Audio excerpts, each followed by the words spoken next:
Hello guys, today we are going to do chapter 3, class 10th chapter 3, pair of linear equation in two variables. Okay, first of all, linear equation.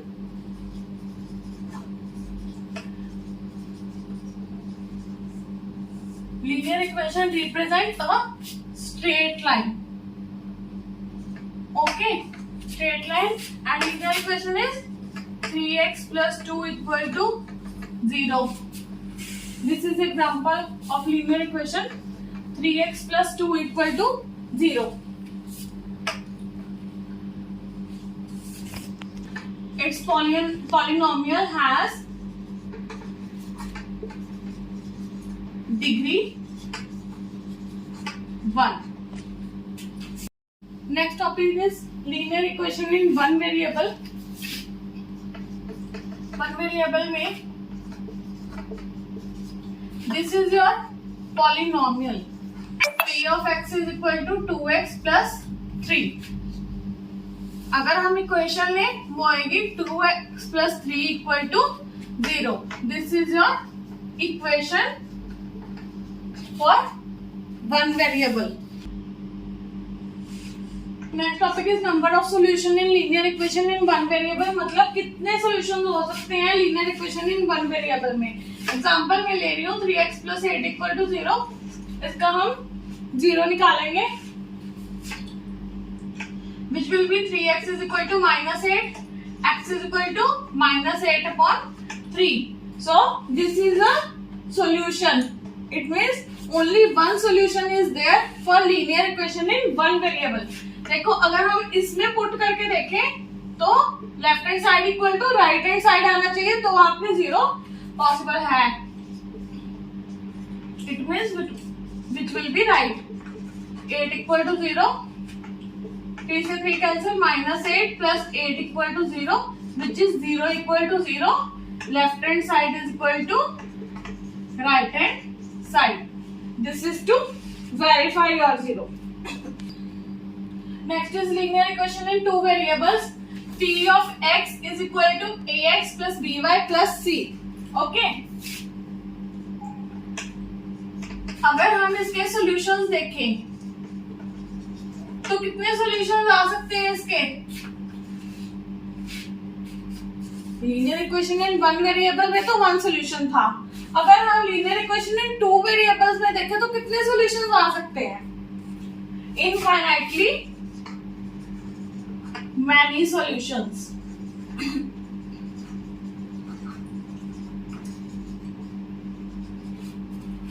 अब infinitely many solutions कैसे आ सकते हैं. देखो ले लो 3x plus 4y plus 6 equal to 0. Okay, this is I am taking an example. इसको हमने 0 लाना है. ओके तो देखो क्या कर सकते हैं हम. अगर हम 3 4 7 plus 6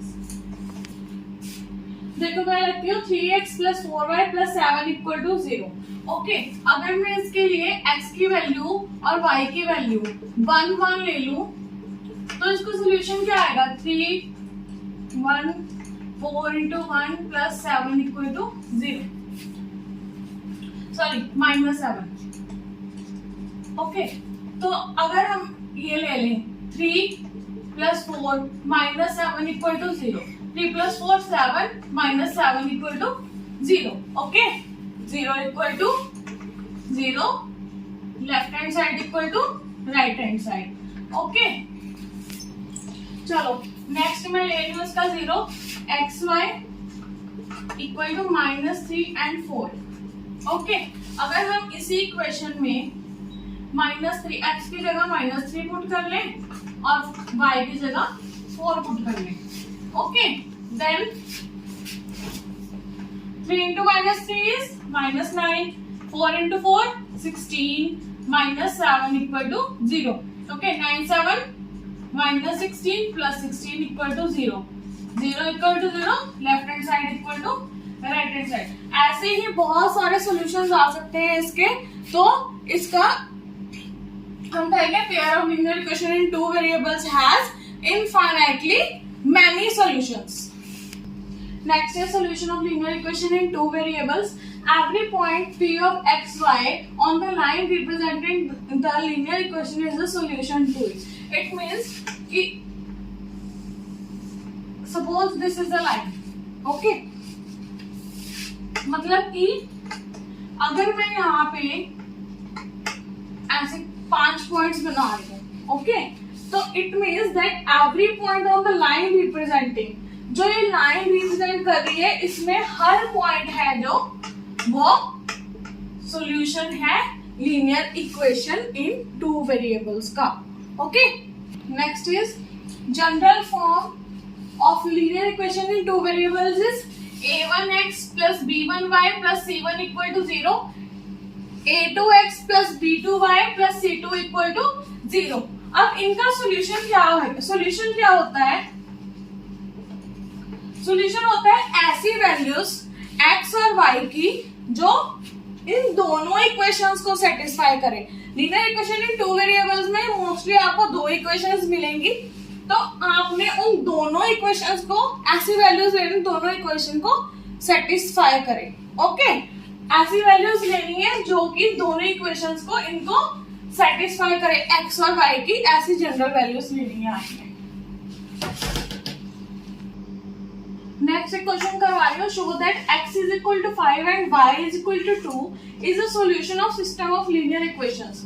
इक्वेशन दी हुई है हमें 2x plus 3y equal to 16 and x minus 2y equal to 1।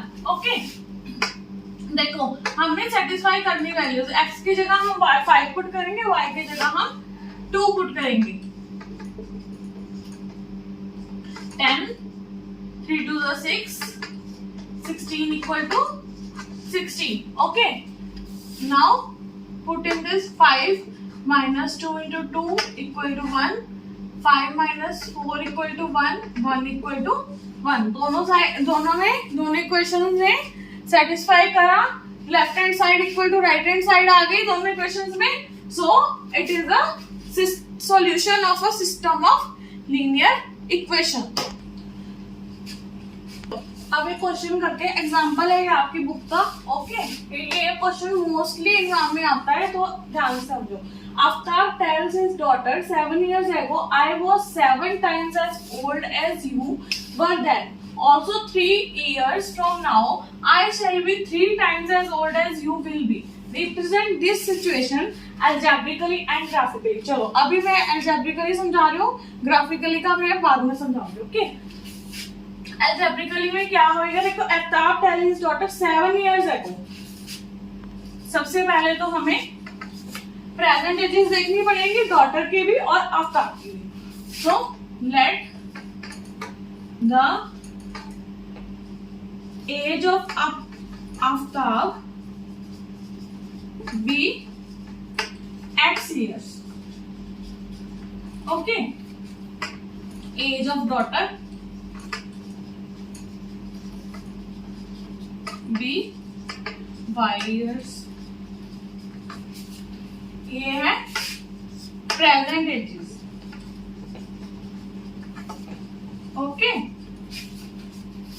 अब क्वेश्चन देखो, 7 years ago, एगो मतलब पहले, इसकी 7 years ago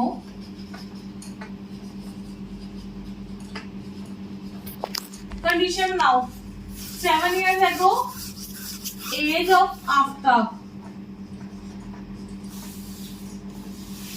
equal to x minus 7, okay, x minus 7 years, and age of daughter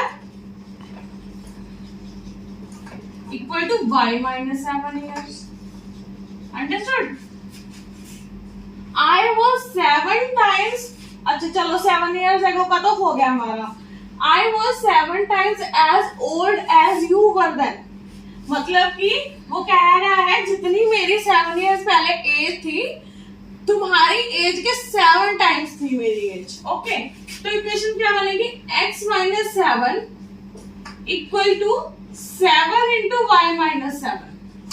okay, x minus 7 Aftab की age थी पहले 7 years ago, और डॉटर की 7 times as old as you were then, मतलब 7 इंटू वाई माइनस 7। ओके, अब इसकी equation हम बाद में बनाएंगे। सेकंड इक्वेशन देखते हैं, ऑल्सो 3 years फ्रॉम नाउ, मतलब आगे की बात कर रहा है, 3 years from now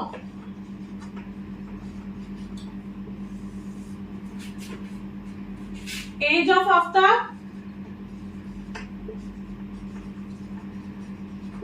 equal to क्या होगी, age of Aftab x plus 3 years, और डॉटर की क्या होगी, y प्लस 3 years। ओके, चलो जी, ये भी हो गया। I shall be 3 times as old as you will be, मतलब कि मैं उस, अगर तुम 3 साल बाद उसकी एज को देखो, आफ्ताब को वो कह रहा है कि मेरी एज को अगर 3 साल बाद देखो तुम, तो मैं तुम्हारी एज के 3 टाइम्स था होऊंगा, sorry, x plus 3 equal to 3 into y plus 3। Okay, चलो अब हमारा इसका काम तो खत्म हो गया, हम इसको इक्वेशन बनाते हैं। x minus 7 equal to 7 into y minus 7। Okay, equation कर देते हैं।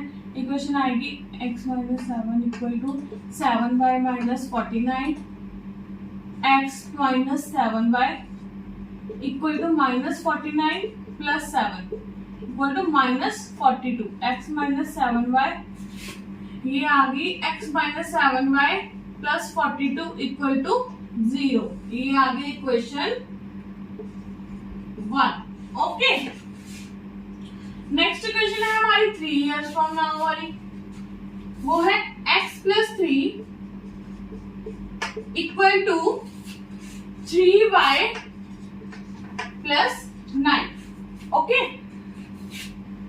x plus 3 equal to 3y plus 9, ये y उधर ले जाओ, y वाले down, x minus 3y equal to 9 minus 3, which will be x minus 3y equal to 6, and that will be finally x minus 3y minus 6 equal to 0। ये बन गई आपकी equation 2। Okay, ये यहां तक होता है आपका एल्जेब्रिकली काम।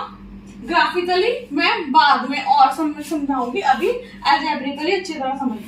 Next question है, the coach of a cricket team buys 3 bats and 6 balls for rupees 13,900. Later she buys another bat and 3 more balls of the same kind for 1,300 rupees. Represent algebraically and graphically. Algebraically करा रही हूँ अब मैं, graphically बाद में समझाती हूँ। देखो, cricket team buys 3 bats and 6 balls. Let the cost of bat be rupees x, okay, and cost of ball be rupees y. 3 bats 3x, 6 balls 6y equal to 3,900. Okay, next is 1 bat and 3 balls for rupees 1,300। Equation हो गई दो, मतलब आपका algebraically solve हो गया। Easy था ये तो, बट जो पिछला था क्वेश्चन वो बहुत इंपॉर्टेंट है और वो जरूर करना अच्छी तरह। चलो नेक्स्ट क्वेश्चन है, 10 students of class 10th took part in a mathematics quiz. If the number of girls is 4 more than the number of boys, find the number of boys and girls who took part in quiz. Okay, graphically बताऊंगी अब, पहले algebraically करते हैं, साथ ही साथ graphically करेंगे। Okay, algebraically करेंगे जब हम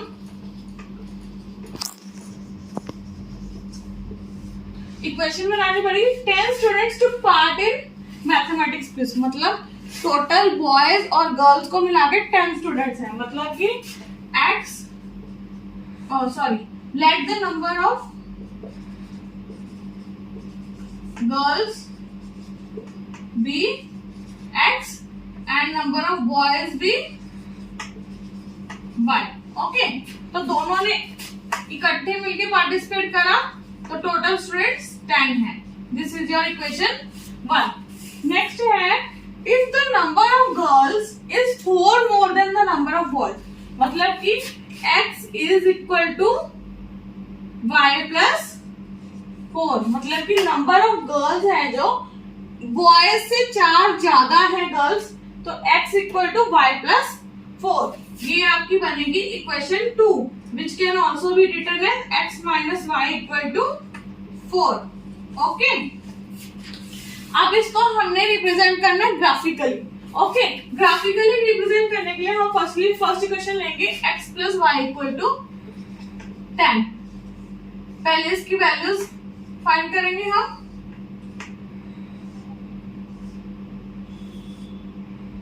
x y। ओके, अगर हम इस इक्वेशन में x को 0 पुट कर दें तो y की वैल्यू 10 आ जाएगी। अगर y को 0 पुट कर दें x की वैल्यू 10 आ जाएगी। ये तो हो गया हमारा फर्स्ट इक्वेशन का काम। ओके, सेकंड इक्वेशन में क्या करेंगे, x minus y equal to 4 है। हमेशा कोशिश ये रखनी है आपने कि आपके वैल्यू फ्रैक्शंस में ना आए। ओके, नॉर्मली x की वैल्यू अगर हम 0 पुट कर दें इसमें, y की वैल्यू क्या आएगी -4, और अगर y की वैल्यू 0 पुट कर दें x की वैल्यू आ गई 4, तो हमारा मतलब वैल्यूज निकालने का काम तो खत्म हो गया है। हमारा आ गया ग्राफ का काम। अब ग्राफ का काम करना है हमें ग्राफ बनाना है। ग्राफ बनाने के लिए देखो 10 तक वैल्यूज लेनी है हमने।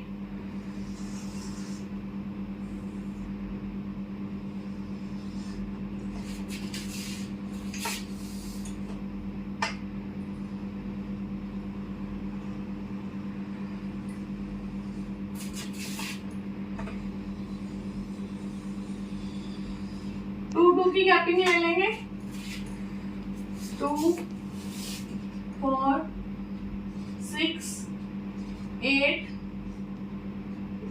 10, 2 4 6 8 10। ओके, -2 -4 -6 -8 -10, -2 -4 -6 -8 -10। चलो, ये तो हमारा बन गया ये प्लेन। ओके, नाउ हमने ग्राफ फॉर्म करना है। ग्राफ फॉर्म करने के लिए हमारे पास कोऑर्डिनेट्स क्या क्या है, 0 10 10 0, A है 0 10, B है 10 0, C है आपका 0 -4 एंड D है 4 0। ओके, इसके हिसाब से हमें ग्राफ फॉर्मुलेट करना है। 0 10 फर्स्टली 0 x एक्सिस पे और y एक्सिस पे 10, मतलब कि here it is. Okay, next है 10 0, x एक्सिस पे 10, y एक्सिस पे 0। इट मीन्स हम इनको मैच कर देंगे and this will your graph. Okay, for A and B, A 0 10 and here B 10 0। Okay, now 0 -4, C coordinate is 0 -4, y axis पे -4 है और x एक्सिस पे 0 है। नेक्स्ट इज D 4 0,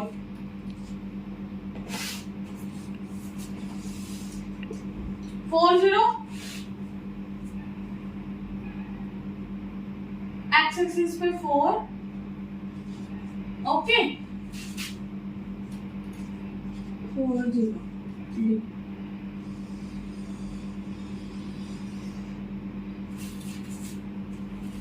अब हमने ग्राफ बना लिया 0 10 A coordinate, B coordinate 10 0, C coordinate 0 -4 and D coordinate 4 0।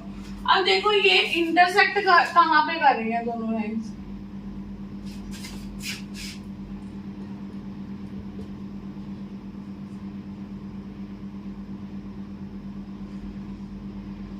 Seven and 3, okay. It means क्या था, x number of girls and y number of boys, x equal to y plus 4, मतलब कि जो number of girls थी वो 4 ज्यादा थी boys से, तो number of girls are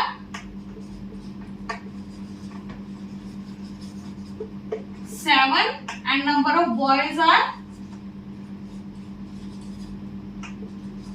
3, okay. जहां भी ग्राफ इंटरसेक्ट करता हो वो ही वैल्यूज होती हैं आपके ग्राफ की।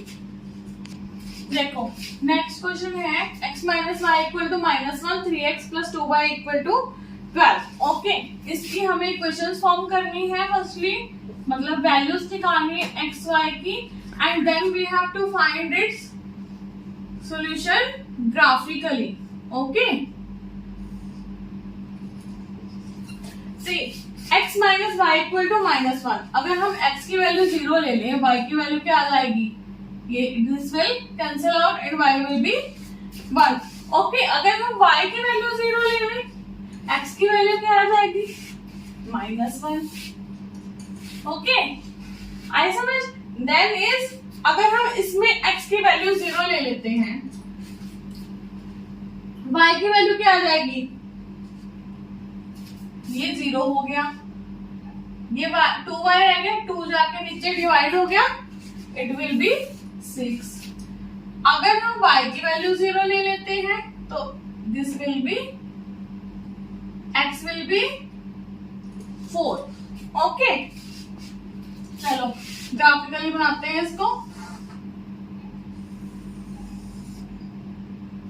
1 2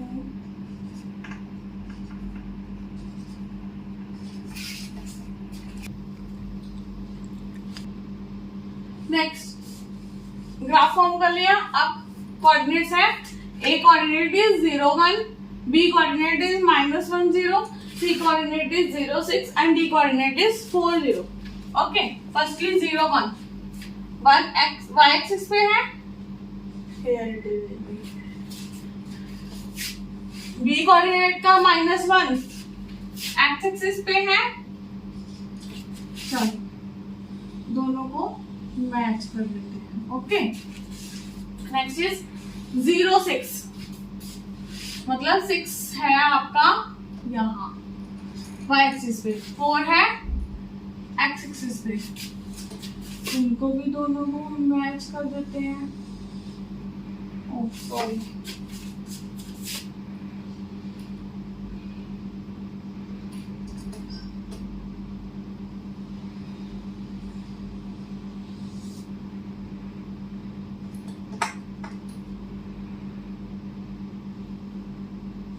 आप स्केल से बना लेना लाइंस, ओके। चलो अब इसकी वैल्यूज क्या आ रही हैं, 3 2 आएगी, बट मेरे थोड़ी इधर उधर हो गई है क्योंकि मैं स्केल से नहीं बना रही, ओके। तो वैल्यूज आ गई 2 एंड 3, ओके। अब 2 3 वैल्यू आ गई। अब अगर आपको कह दिया जाए कि शेड करो और इसका एरिया निकालो ट्रायंगुलर रीजन का, तो क्या करोगे, ये मैंने शेड कर दिया triangular region, okay. Triangular region ये आया ना, तो यहां से लेके यहां तक एंड दिस यहां तक, ठीक है। तो अगर आपको इसका एरिया निकालने को कहा जाए तो आप एरिया कैसे निकालते हो, एरिया ऑफ ट्रायंगल का फॉर्मूला क्या होता है, half into base into height, okay. Half base क्या है, दिस इज योर बेस क्या है 4 + 1 5 और हाइट कितनी है 3. This is 15/2 square units. Okay, ये एरिया आ गया ऑफ दिस ट्राइंगल और शेडेड रीजन. अब ज्योमेट्रिकल रिप्रेजेंटेशन समझो. First equation x - 2y = 0, 3x + 4y - 20 = 0. देखो x - 20 2y = 0, 3x + 4y - 20 = 0. Okay, ये है आपका a1, ये b1 और c1 है 0. a1/a2 = b1/b2 = c1/c2. ओके, देखो a1 का क्या है 1/3, a2 ये है. b1 - 2/4 = -1/2 और c क्या है c1 0/-20 which is 1/3 = -1/2 = 0. तो तीनों इक्वल नहीं है. a1/a2 is not equal to b1/b2 is not equal to c1/c2.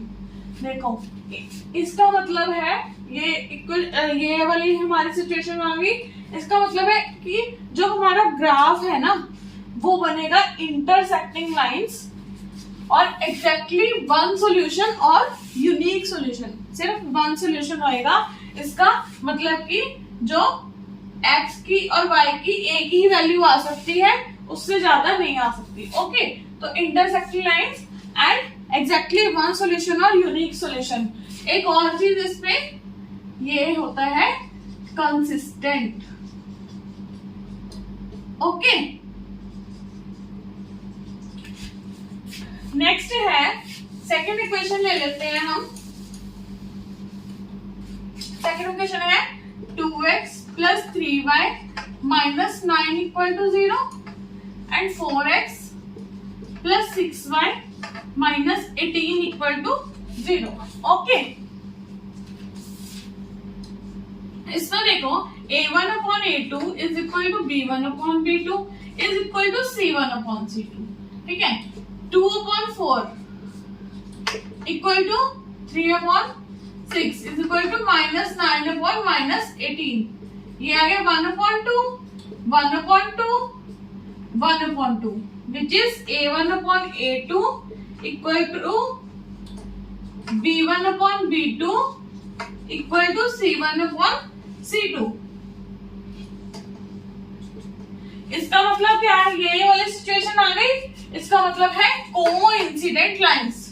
मतलब कि बहुत सारे सॉल्यूशन हो सकते हैं इस इक्वेशन के और इसका ग्राफ जो इसका भी कंसिस्टेंट बोलते हैं. ओके,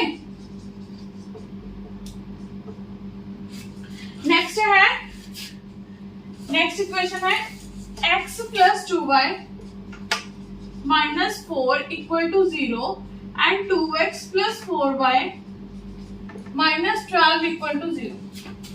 इसमें क्या है 1/2 = 2/4 = -4/-12 which is 1/2. इसको कट करेंगे, ये भी 1/2 आ गया. ये आ गया 1/3 which is not equal to, मतलब इसका है a1/a2 = b1/b2 is not equal to c1/c2 which has no solution. कोई भी सॉल्यूशन नहीं होगा इसका. मतलब कि ग्राफ इसका जो होगा आपका पैरेलल लाइंस आएगा. ओके, पैरेलल लाइंस आएगा. पैरेलल लाइंस मतलब कि कोई भी सॉल्यूशन नहीं होगा. इनकंसिस्टेंट.